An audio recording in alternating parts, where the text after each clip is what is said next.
ഇന്ന് തന്നെ ഡൗൺലോഡ് ചെയ്യൂ. കാണൂ നിങ്ങളുടെ ഫേവറേറ്റ് ഷോസ്. എന്റെ ഓഫീസിൽ കയറി എന്തും ചെയ്യാമെന്ന് നീ അങ്ങ് വിചാരിച്ചോ?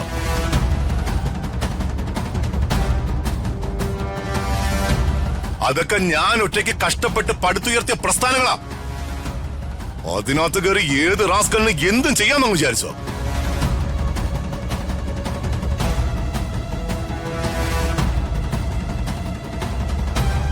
ഇവന് അസൂയം പ്രതികാരമാ, ഋതികയോടുള്ള പ്രതികാരം.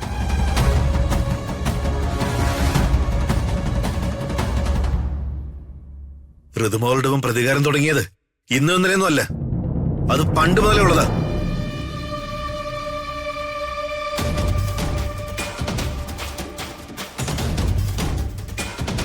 ഋതികയെ ഓഫീസിൽ നിന്നും പുറത്താക്കാൻ വേണ്ടി ഇവൻ അന്ന് രഹസ്യമായിട്ട് ഓഫീസിൽ കയറി. എന്നിട്ട് ഇവന്റെ മറ്റൊരു രഹസ്യക്കാരി സാന്ദ്രയുമായി ചേർന്ന് നടത്തിയ തരികിടകളാ ഇതൊക്കെ.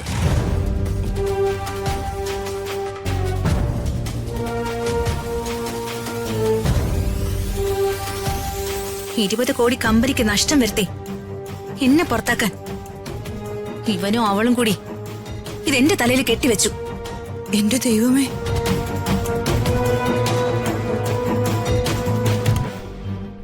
ഇവനൊക്കെ കൊല്ലുക വേണ്ട.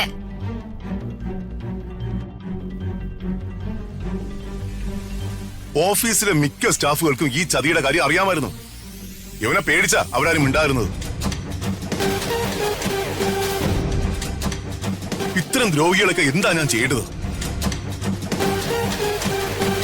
എന്തായാലും ഇവന്റെ കാര്യത്തിൽ അന്തിമമായ ഒരു തീരുമാനം എടുത്തേ പറ്റൂ.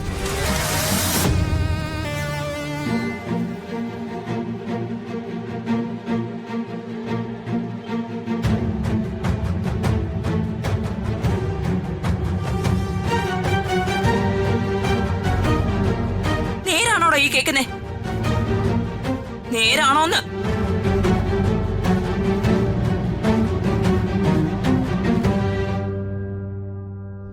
എന്തിനാണോ ദ്രോഹി നീ എന്റെ വയറ്റി വന്ന് പറഞ്ഞേ?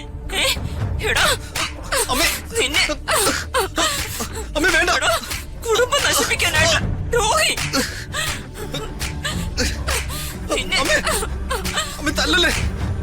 ഇങ്ങനെ ഒരുത്തൻ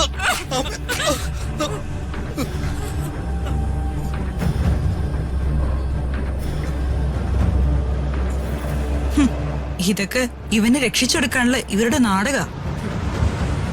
ഇത് എത്ര പ്രാവശ്യം നമ്മൾ കണ്ടതാ.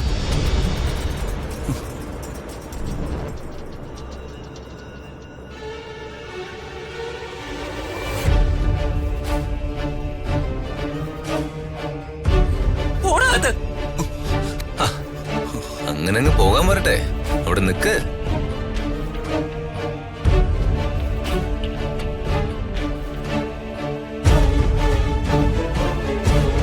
ഈ വക അഭ്യാസ നാടകങ്ങളൊക്കെ ഞങ്ങളെ ഒത്തിരി കണ്ടതാ. ഇതിലൊന്നും വലിയ പുതുമയില്ല.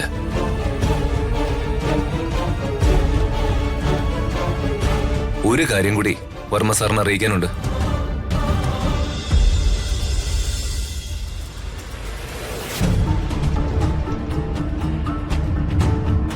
ദീപക് എന്ന അവന്റെ അധികാരം ഉപയോഗിച്ച് കമ്പനി അക്കൗണ്ടിൽ നിന്ന് ഓസ്ട്രേലിയയിലുള്ള ഒരു ആന്റണി ഫ്രാങ്കോയ്ക്ക് ട്രാൻസ്ഫർ ചെയ്ത തുകയാണിത്.